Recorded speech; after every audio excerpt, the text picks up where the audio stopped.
오늘 우리에게 주시는 하나님의 말씀은 열왕기상 2장 26절부터 35절까지의 말씀입니다. 제가 하나님의 말씀을 봉독하겠습니다. 왕이 제사장 아비아달에게 이르되 내 고향 아나돗으로 가라.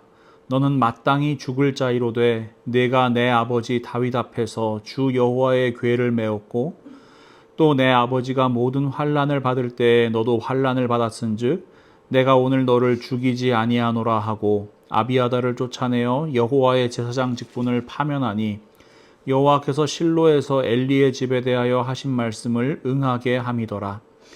그 소문이 요압에게 들림에 그가 여호와의 장막으로 도망하여 제단 뿔을 잡으니 이는 그가 다윗을 떠나 압살롬을 따르지 아니하였으나 아도니아를 따랐음이더라. 어떤 사람이 솔로몬 왕에게 아뢰되 요압이 여호와의 장막으로 도망하여 제단 곁에 있나이다. 솔로몬이 여호야다의 아들 브나야를 보내며 이르되 너는 가서 그를 치라. 브나야가 여호와의 장막에 이르러 그에게 이르되 왕께서 나오라 하시느니라.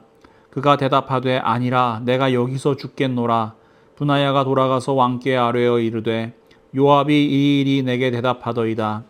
왕이 이르되 그의 말과 같이 하여 그를 죽여 묻으라. 요압이 까닭없이 흘린 피를 나와 내 아버지의 집에서 내가 제하리라.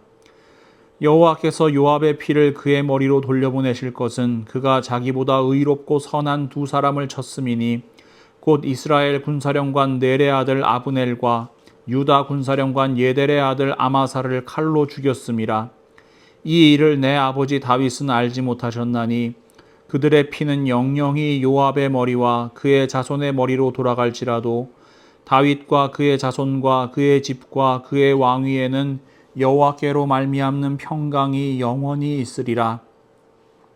여호야다의 아들 브나야가 곧 올라가서 그를 쳐 죽이매 그가 광야에 있는 자기의 집에 매장되니라. 왕이 이에 여호야다의 아들 브나야를 요압을 대신하여 군사령관으로 삼고 또 제사장 사독으로 아비아달을 대신하게 하니라. 아멘.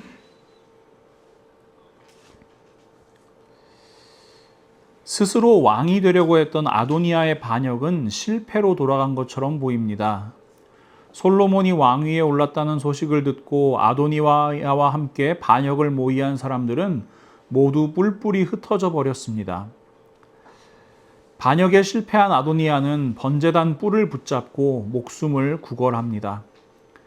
그리고 솔로몬 왕은 반역자 아도니아에 대한 처벌을 유예해 줍니다. 그러나 아도니아의 반역은 아직 끝나지 않았습니다. 지난 주일에 우리는 죄의 관성에 대해서 생각해 봤는데요.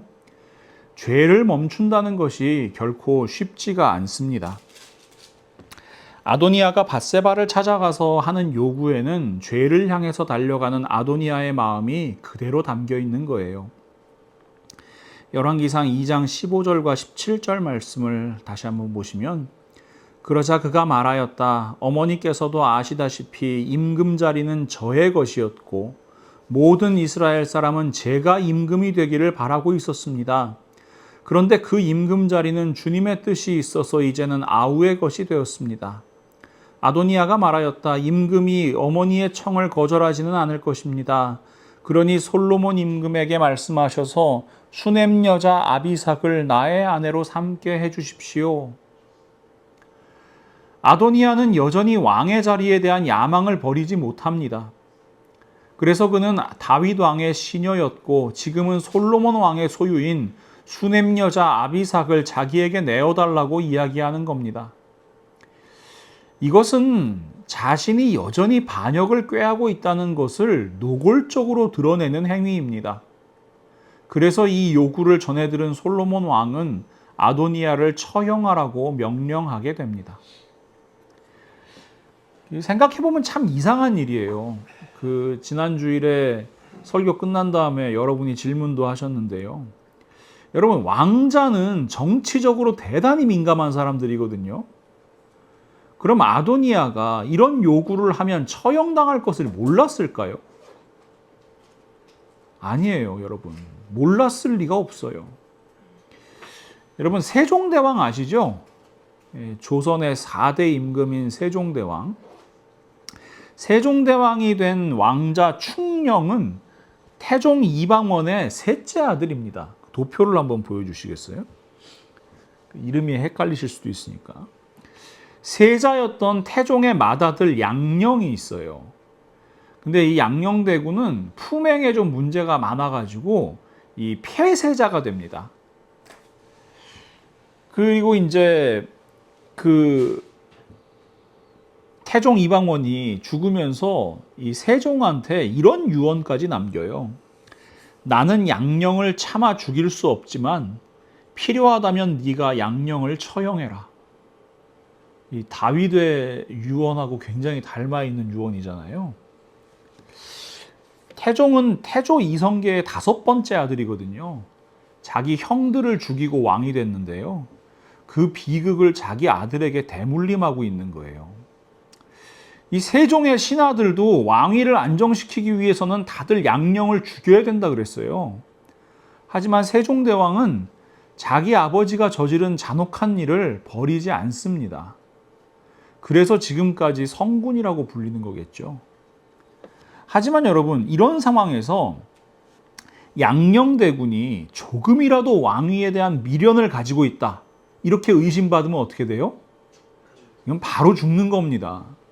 그러니까 아주 조용히 살아야 돼요. 이 궁궐에서 쫓겨난 양령대군은요, 그래서 팔도를 유람하면서 뭐 사대부들, 풍류객들, 뭐 기녀들, 이런 사람이랑 어울리면서 아주 한량처럼 여생을 보내게 돼요. 이 태종의 둘째 아들 효령대군도 마찬가지인데요. 이 선조실록이라는 책에 이런 얘기가 기록되어 있어요. 형인 양령이 이제 세자에서 폐위됐잖아요. 그럼 그 다음 차례는 누구예요? 네, 둘째인 효령이잖아요. 그래서 그날부터 이 효령이 이 밤늦게까지 열심히 공부하는 모습을 보여줬대요. 이게 뭔가 아버지 눈에 들어야 될 거 아닙니까? 근데 어느 날 늦은 밤에 이 양령이 동생 효령을 찾아가서 야, 그거 다 소용없다. 아버지 마음이 셋째인 충령에게 있다. 이렇게 얘기를 했다 그래요. 그래서 효령은 다음날 새벽에 합천 해인사로 가서 승려가 됩니다. 근데 이 효령대군에 대한 좀 재밌으면서 슬픈 일화가 있는데요. 이 절에서 보통 뭐 종도 치고 북도 치고 그러잖아요. 근데 이 효령이 북을 치는데 얼마나 북을 세게 치는지 북마다 이 가죽이 다 늘어져 버리는 거예요. 뭐 이런 거죠. 야, 저 왕좌가 원래 내 건데 막 둥둥둥둥둥 하고 막 저 자리에 내가 앉았어야 되는데 막 둥둥둥둥 하고 이제 그랬던 것 같아요. 근데 여러분, 이 효령대군이 산속 깊은 절에서 북은 열심히 칠 수 있어요. 근데 뭐 자기 동생인 세종대왕을 찾아가 가지고요, 아버지가 데리고 계시던 그 시녀 중에 아주 아리따운 처자가 있는데 그 좀 나 좀 주면 안 돼? 이런 얘기는 못 하는 거예요, 여러분. 그럼 바로 죽을 거니까요.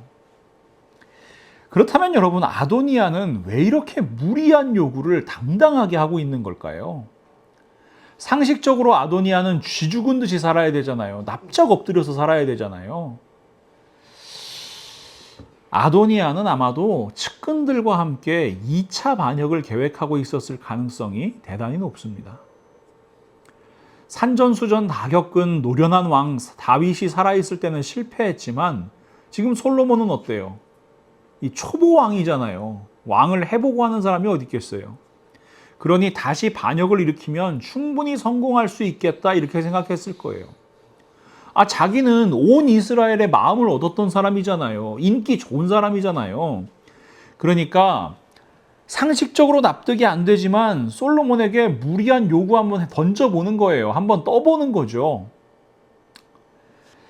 그리고 이 2차 반역을 추진하는데 1차 반역을 모의했던 군사령관 요압하고 제사장 아비아달이 함께하였을 가능성이 대단히 높습니다. 그래서 솔로몬 왕은 오늘 우리가 함께 읽은 본문 말씀처럼 아비아달 제사장을 추방하고요, 군사령관 요압을 처형하게 되는 겁니다.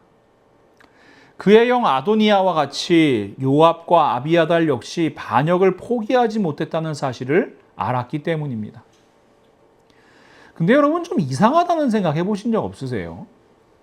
보통 반역은요, 뭐 권력이나 지위하고 관련이 있잖아요. 더 높은 자리에 올라가고 더 큰 권력을 움켜쥐기 위해서 반역을 일으키는 거 아니에요. 그러면 아도니아의 반역은 이해가 돼요.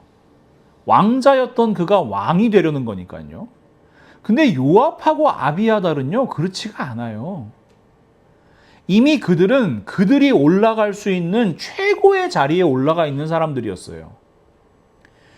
다윗 왕의 군사령관인 요압은요, 반역에 성공해도 아도니아의 군사령관이 되는 거예요.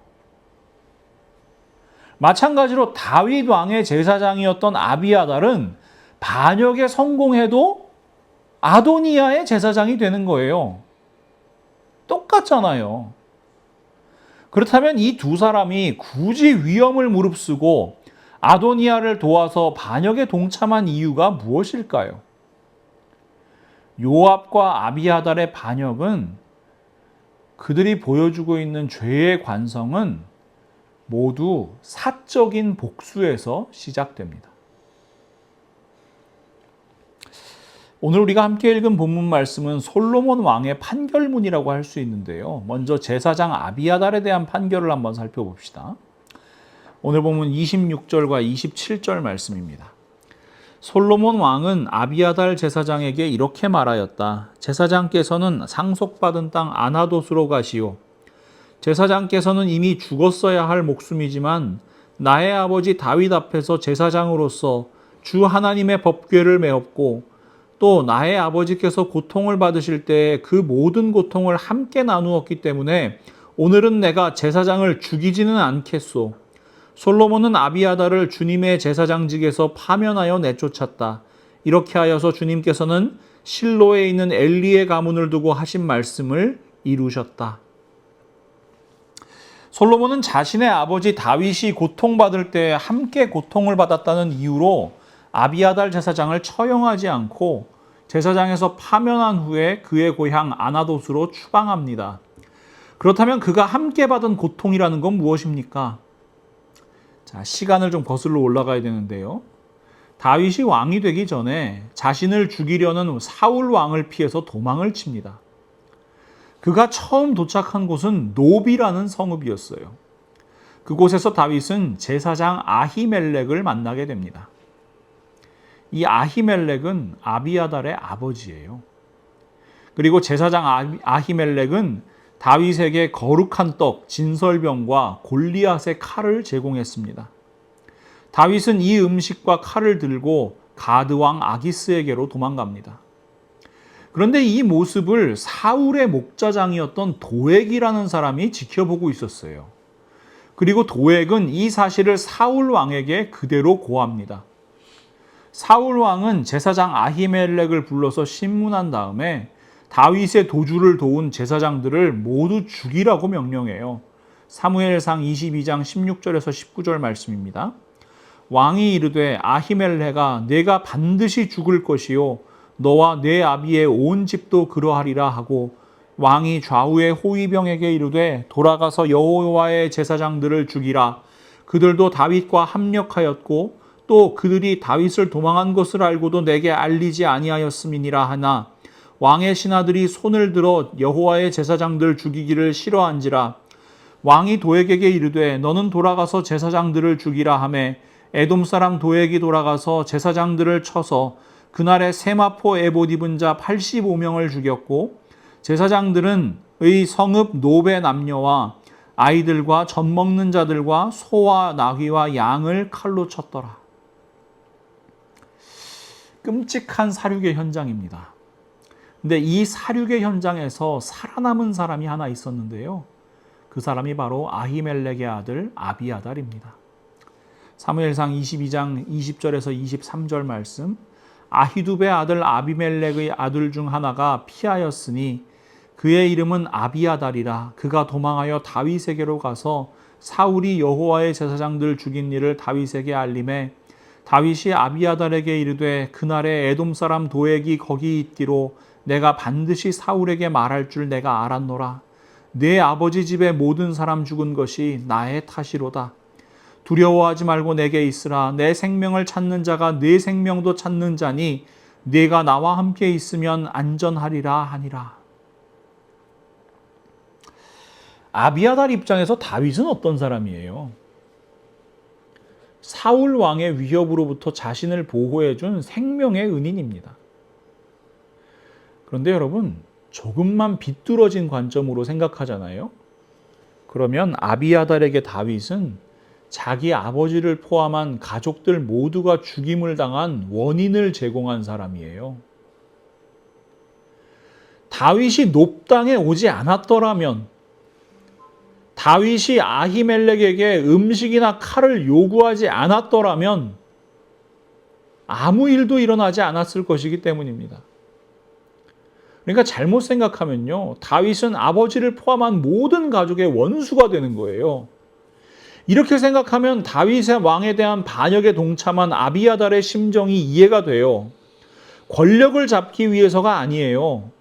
개인적인 원한을 풀기 위해서, 가족들의 복수를 하기 위해서 그는 반역에 동참하는 겁니다.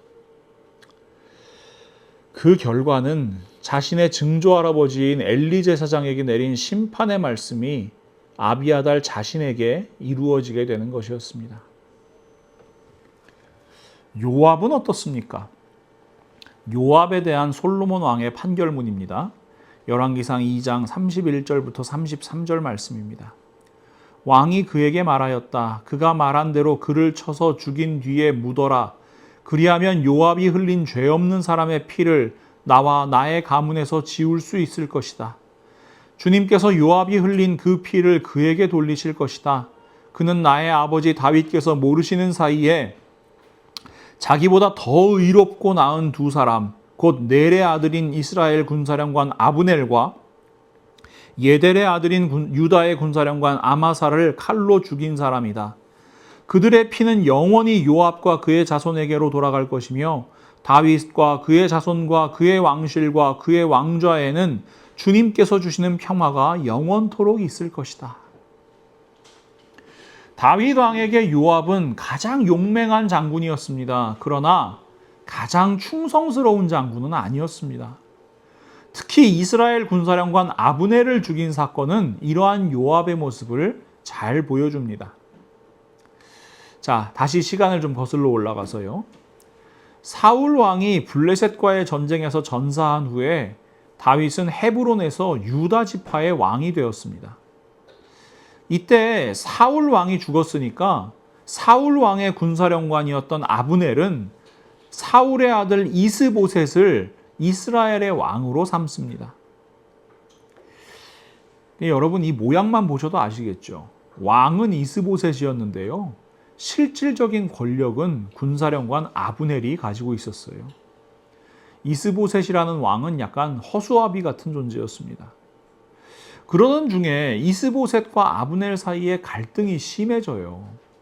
그러자 아브넬은 왕인 이스보셋에게 이렇게 선언합니다. 사무엘하 3장 9절에서 11절 말씀인데요. 주님께서는 이미 다윗에게 약속하신 것이 있습니다.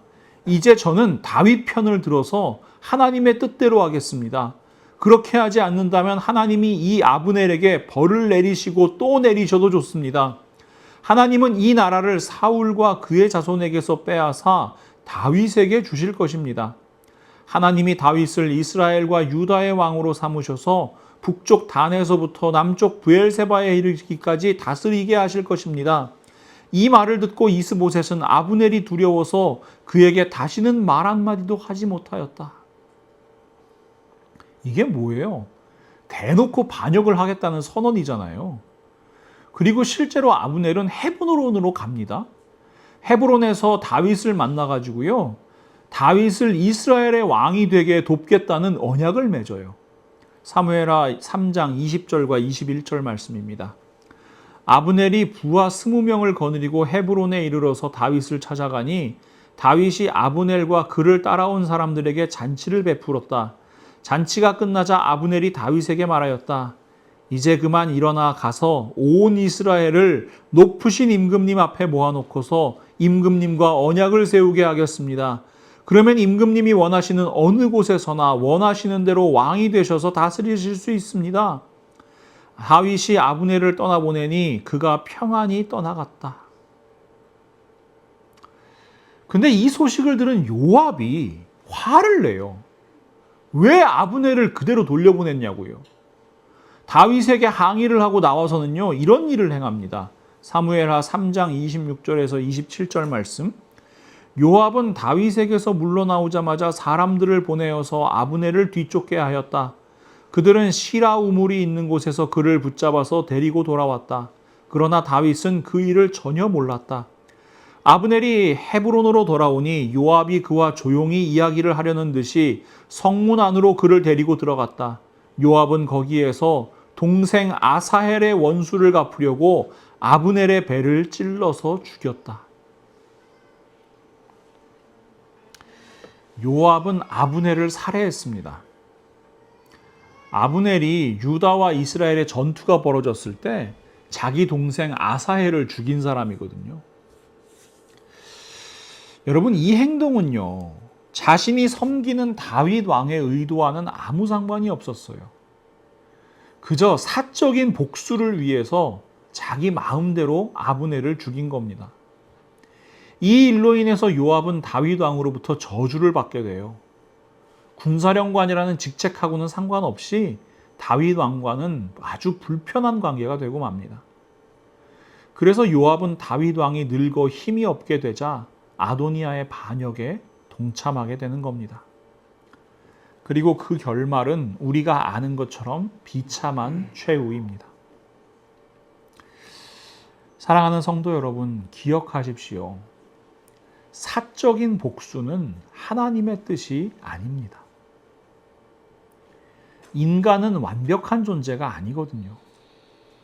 특히 부정적인 사건이 발생했을 때 정확한 판단을 내리기가 대단히 어렵습니다.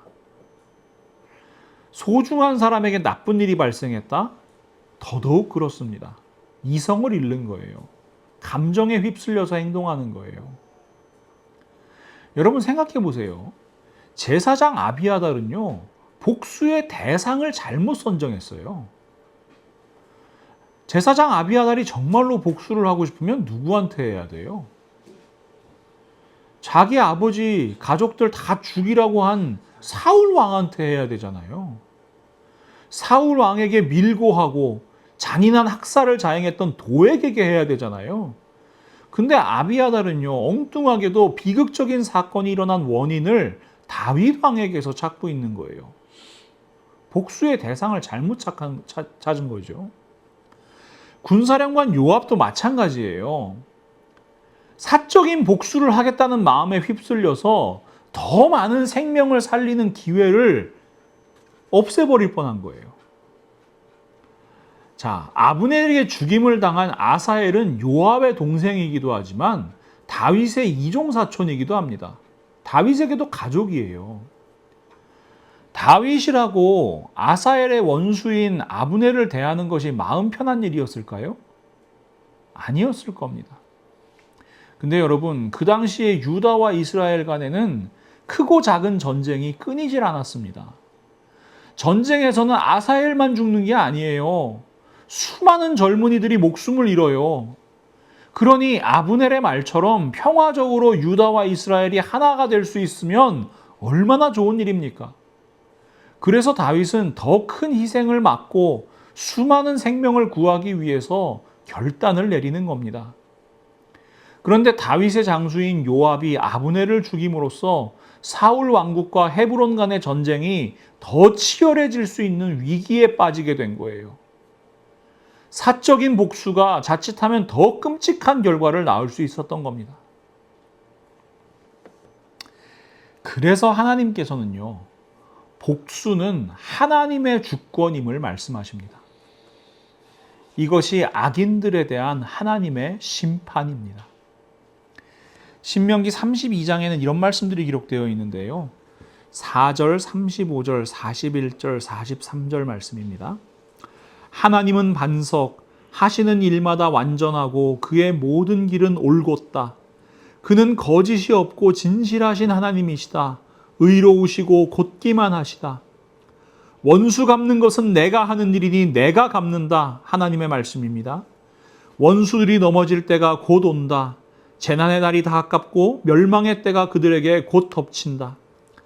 나는 나의 칼을 날카롭게 갈아서 내 손으로 재판을 주관하며 내 원수들에게 보복할 것이다. 나를 미워하는 자들에게 보응하겠다.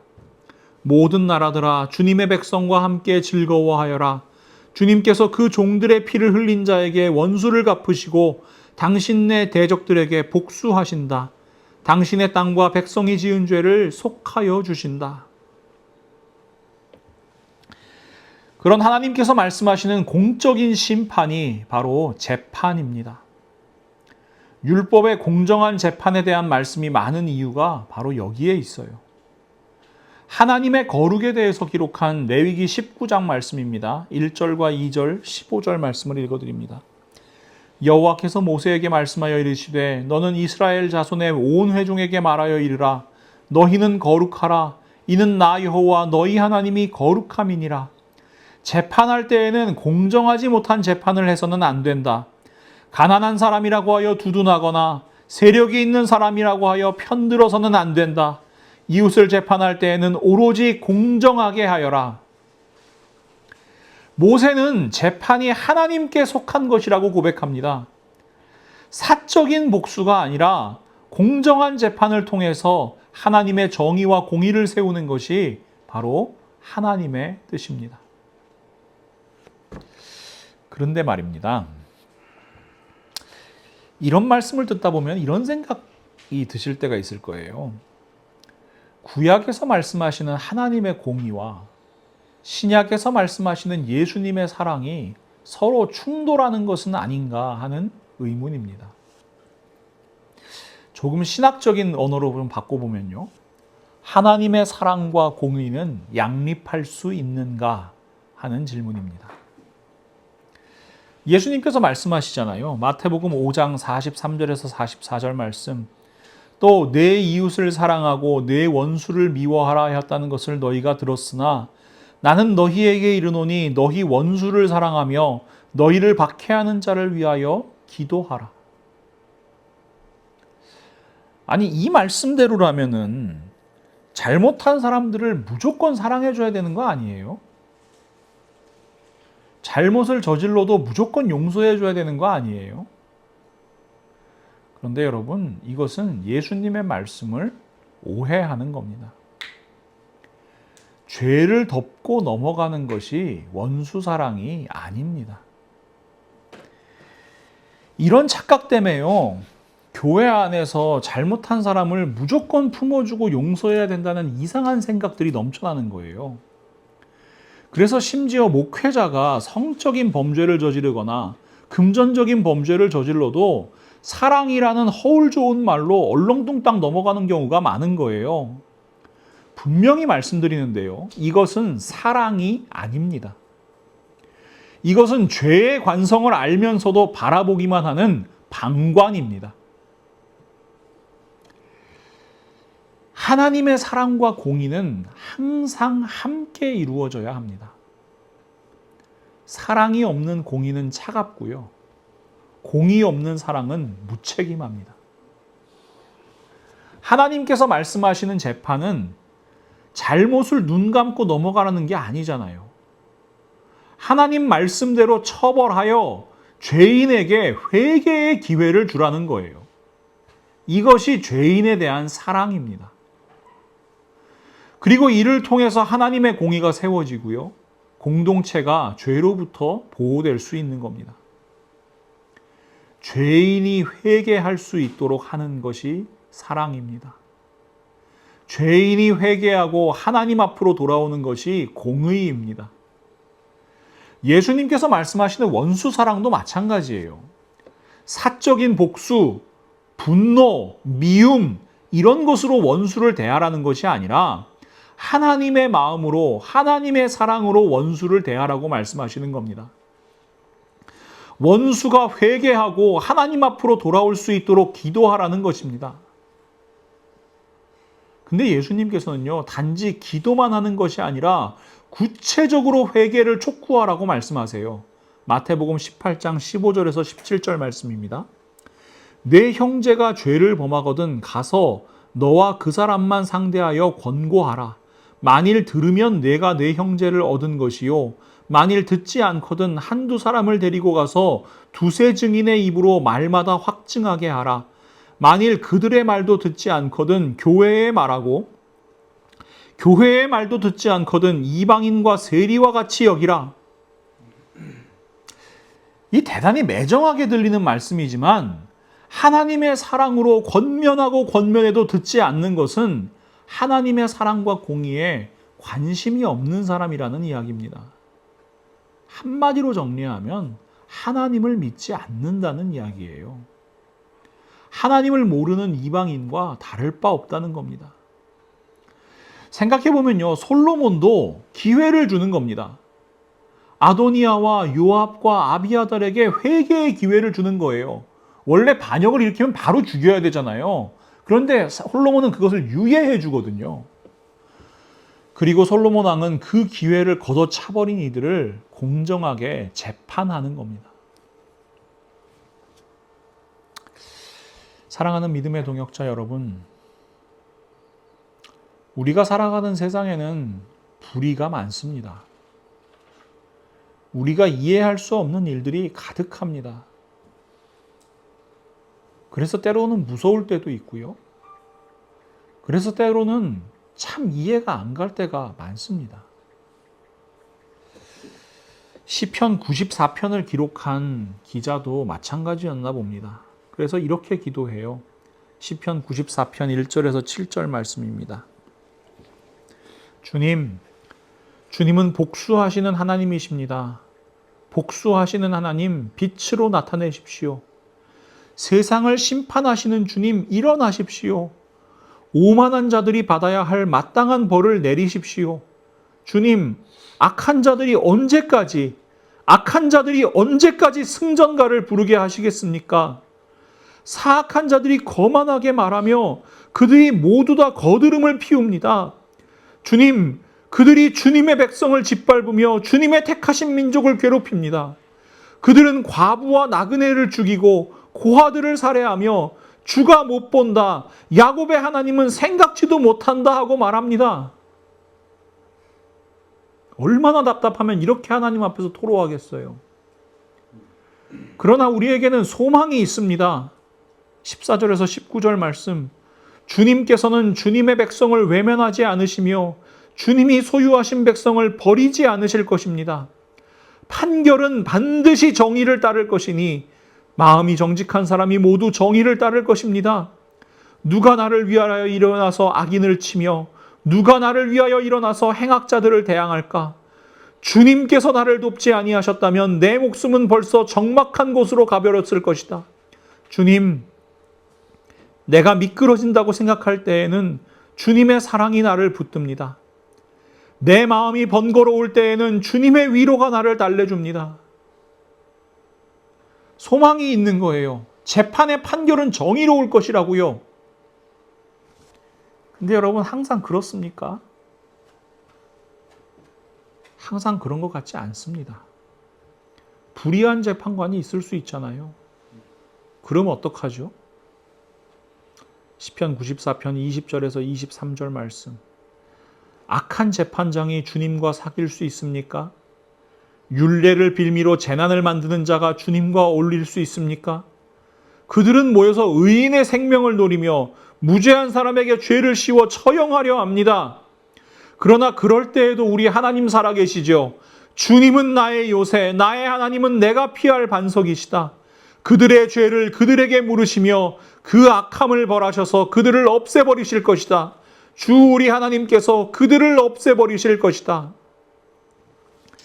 그들을 심판하시는 분도 하나님이십니다. 우리의 요새이시고 우리의 반석 되시는 분 오직 하나님 한 분뿐이십니다. 어떠한 상황 속에서도 하나님의 사랑이 우리를 붙드시고요. 하나님의 공의가 우리를 세우실 것입니다. 그러니 여러분, 사적인 분노나 복수나 미움이나 세상에 대한 한탄이나 절망이 여러분을 지배하지 못하게 하십시오. 사도 바울의 권면입니다. 에베소서 4장 26절에서 27절 말씀. 분을 내어도 죄를 짓지 말며 해가 지도록 분을 품지 말고 마귀에게 틈을 주지 말라. 여러분께 한번 묻겠습니다. 하나님께서 반드시 하나님의 말씀을 이루시는 분이심을 믿으십니까? 하나님께서 사랑과 공의를 이루시는 분이심을 믿으십니까? 그렇다면 여러분 끝까지 믿으십시오. 누가복음 17장 3절에서 6절 말씀입니다. 예수님께서 말씀하십니다. 너희는 스스로 조심하여라. 믿음의 형제가 죄를 짓거든 꾸짖고 회개하거든 용서하여 주어라. 그가 내게 하루에 7번 죄를 짓고 7번 내게 돌아와서 회개하오 하면 너는 용서해 주어야 한다. 사도들이 주님께 말하였다. 우리에게 믿음을 더하여 주십시오. 주님께서 말씀하셨다. 너희에게 겨자씨 한 알 만한 믿음이라도 있으면 이 뽕나무더러 뽑혀서 바다에 심기어라 하면 그대로 될 것이다. 보통 이 누가복음 17장 3절, 4절하고 5절, 6절은 다른 주제를 다루고 있다고 이야기해요. 3, 4절은 용서고요. 5, 6절은 믿음에 대한 말씀이라는 거예요. 근데 제가 오늘 설교를 준비하면서 이런 생각이 들더라고요. 사랑과 공의의 하나님을 믿는 믿음이 없다면 용서도 없겠다라는 생각입니다. 여러분, 원수를 사랑하며 그가 회개하기를 위해서 기도한 것이 가능한 일이겠습니까? 나를 박해하는 원수가 나를 찾아와서 회개한다고 용서해달라고 이야기할 때 용서하는 것이 쉬운 일이겠습니까? 결코 쉽지 않습니다. 믿음 없이 못하는 일입니다. 그러니 여러분, 우리 모두가 분노와 미움이 아니라 겨자씨 한 알만한 믿음 품으면 좋겠습니다. 하나님의 사랑과 공의가 반드시 이루어진다는 믿음을 품으면 좋겠습니다. 마귀에게 틈을 주는 사람이 되는 것이 아니라요, 예수 그리스도께서 역사하실 수 있는 넉넉한 품을 내어드리면 좋겠습니다. 그런 우리 한 사람 한 사람의 결단을 통해서 정의가 물같이, 공의가 마르지 않는 강같이, 무엇보다 예수 그리스도의 사랑과 그 보혈의 능력이 생명수 샘물같이 이 땅을 향해 흘러갈 수 있으면 좋겠습니다. 하나님께서 우리 한 사람 한 사람을 사랑과 공의의 통로로 사용하시기를 우리 주 예수 그리스도의 이름으로 간절히 축원합니다. 하나님, 오늘도 하나님의 말씀으로 저희에게 말씀하여 주심을 진심으로 감사합니다. 저희들은 연약하고 부족한 사람들입니다. 저희들의 분노나 미움이나 절망, 이 모든 감정들 다 저희의 연약함 때문입니다. 그래서 저희들은 완전하신 하나님을 바라봅니다. 사랑과 공의의 하나님을 바라봅니다. 저희에게 그 하나님 바라보며 그 하나님의 뜻대로 행할 수 있는 겨자씨만한 믿음을 허락하여 주시옵소서. 하나님께서 저희를 지키시고 하나님께서 저희를 위하여 일하시고 하나님께서 저희의 억울함, 저희의 고통 기억하시고 갚으실 것임을 믿음으로 나아가게 하여 주시옵소서. 무엇보다 악을 심판하실 하나님을 저희들 바라봅니다. 그 가운데 저희들 끝까지 기다리시는, 참고 기다리시는 하나님의 사랑을 바라봅니다. 천년을 하루같이, 하루를 천년같이 모든 사람이 하나님께로 돌아오기를 기다리시는 그 하나님의 마음을 저희들 깨닫게 하셔서 정말 저희 한 사람 한 사람 이 땅 가운데 하나님의 사랑과 공의와 예수 그리스도의 보혈의 능력을 흘려보내는 생명의 통로로 살아가게 하여 주시옵소서. 저희들의 주변 사람들, 저희들의 가족들, 하나님 용서하고 바라보게 하시고 정말 하나님의 사랑으로 감당하는 저희들이 다 될 수 있도록 하나님께서 역사하여 주시옵소서. 그렇게 저희들 한 사람 한 사람 이 땅 가운데 참된 그리스도인으로 살아가겠습니다. 하나님 저희들을 사용하사 하나님의 화평, 샬롬을 이루어 주시옵소서. 예수 그리스도의 이름으로 간절히 기도합니다. 아멘.